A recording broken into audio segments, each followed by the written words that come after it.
नमस्कार, आप देख रहे हैं वीके न्यूज और मैं हूं आपके साथ शालिनी झा। फ्रांस में पैगंबर के कार्टून को लेकर मुस्लिम कट्टरपंथियों ने स्कूल के शिक्षक की गला काटकर हत्या कर दी थी। इसके बाद फ्रांस में ही नीस शहर के एक चर्च में 3 लोगों की चाकू से हमला कर हत्या कर दी गई। एक महिला का तो आईएसआईएस ने अंदाज में सिर कलम किया। इसके बाद फ्रांस के राष्ट्रपति इमैनुअल मैक्रोन ने इस हमले पर पैगंबर मोहम्मद के कार्टून छपने का बचाव किया था और कहा था कि उनके देश में अभिव्यक्ति की स्वतंत्रता हमेशा कायम रहेगी। इस पर पाकिस्तान के प्रधानमंत्री इमरान खान ने मैक्रोन पर इस्लामोफोबिया को बढ़ावा देने का आरोप लगाया था। इमरान खान ने मुस्लिम देशों के नेताओं को एक खुला खत भी लिखा था और गैर मुस्लिम देशों में बढ़ते इस्लामोफोबिया के खिलाफ एकजुट होने की अपील की थी। पाकिस्तान की सड़कों पर फ्रांस के खिलाफ विरोध प्रदर्शन हुए और संसद में पेरिस से अपने राजदूत को वापस बुलाने के लिए प्रस्ताव भी पारित कर दिया गया था।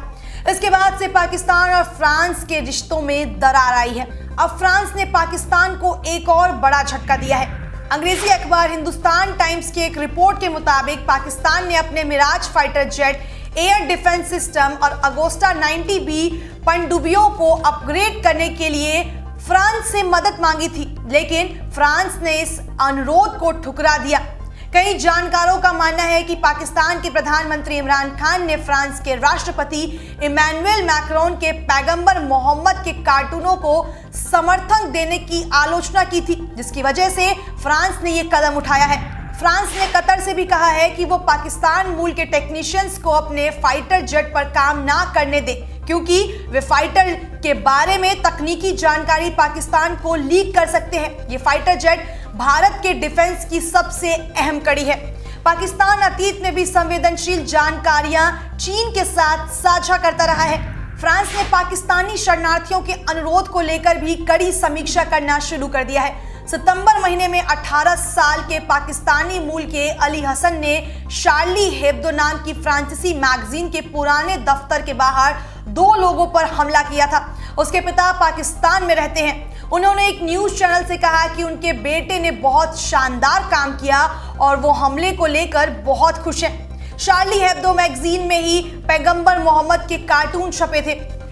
भारत के विदेश सचिव हर्षवर्धन श्रृंखला ने जब 29 अक्टूबर को फ्रांस का दौरा किया तो फ्रांस की सरकार ने उन्हें इस फैसले की जानकारी दी थी।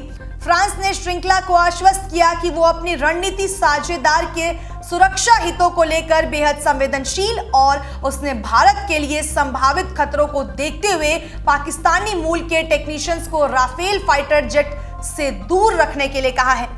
फ्रांस की सरकार ने पाकिस्तान के मिराज 3 और मिराज 5 फाइटर जेट को भी अपग्रेड नहीं करने का फैसला किया है। यह फैसला पाकिस्तान की वायु सेना के लिए किसी झटके से कम नहीं है, क्योंकि उसके पास फ्रेंच फर्म दसॉल्ट एविएशन के 150 मिराज फाइटर जेट है। इसमें से आधे ही काम के लायक है। पाकिस्तान दशकों से मिराज फाइटर जेट खरीदता रहा है। पाकिस्तान की राजधानी इस्लामाबाद में इसकी मरम्मत का काम होता है। भारत और फ्रांस के राजनयिकों ने हिंदुस्तान टाइम्स को बताया कि पाकिस्तान ने हाल ही में फ्रांस से फाइटर जेट को अपग्रेड करने की अपील की थी, लेकिन उसकी अपील को खारिज कर दिया गया है। पाकिस्तान की French Italian air defence system को भी फ्रांस ने अपग्रेड करने के अनुरोध को ठुकरा दिया है। जानकारी के मुताबिक पाकिस्तान ने तीसरी बार अपनी अगोस्ता 90B पनडुब्बी को एयर इंडिपेंडेंट प्रोपोल सिस्टम से अपग्रेड करने के लिए कहा था, ताकि पनडुब्बी पानी के अंदर ज्यादा देर तक टिक सके, लेकिन ये अनुरोध भी फ्रांस ने स्वीकार नहीं किया। इससे पहले जर्मनी की चांसलर एंजेला मार्केल ने पाकिस्तान की पनडुब्बियों के लिए अपग्रेड करने के अनुरोध को खारिज कर दिया था। मई 2017 में काबुल में जर्मनी दूतावास के बाहर हुए आतंकी हमले के दोषियों की पहचान ना कर पाने को लेकर जर्मनी ने पाकिस्तान की सरकार से नाराजगी जताई थी। अब पाकिस्तान के लिए ये नाराजगी हर देशों में देखी जा सकती है।